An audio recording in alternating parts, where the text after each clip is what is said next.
লজ্জা হয়, আজ সত্যিই লজ্জা হয়। এমনিতেই মুসলিম, রমজান মাস, আর এর ভিতরে তুমি একজন মুসলিম ঘরের সন্তান হয়ে এমনই একটা লজ্জাহীন কাজ করতে পারলে, মেনে নেওয়া যায় না। আর সত্যি আমরা নির্লজ্জ হয়ে গেছি, বিবেকহীন হয়ে গেছি। মনুষ্যত্ব বলে কিছুই নেই, থাকলো না। কিভাবে থাকে? যতদিন যাচ্ছে ততই মানুষ এতটা নিচু পরিমাণ কাজে লিপ্ত হচ্ছে। মানব হিসেবে জন্মগ্রহণ করেছি, এটাই আজ ব্যর্থ হতে যাচ্ছে। দুনিয়াতে অনেক বড় ধরনের অন্যায় কাজ আছে, কিন্তু তোমরা 8 বছরের একটা শিশু আসিয়া নামের মেয়েটিকে ধর্ষণ করে এতটা ছোট কাজ কিভাবে করতে পারবে?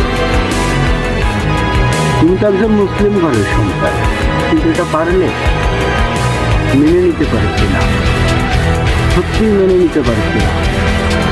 আর এই দেশে যদি কোনো আইন থাকে, আর আইনের যদি সঠিক প্রয়োগের কাজ থাকে, যে কাজ তোমরা আজকে করেছো, হাজার হাজার মানুষের সামনে যদি তোমাদের পুরুষ লিঙ্গ কেটে দেওয়া হয়, তাহলে তোমাদের দিকে আরো হাজার হাজার মায়ের সন্তানের বুক কেঁপে যাবে। এমন ধরনের কাজ করতে পারবে না।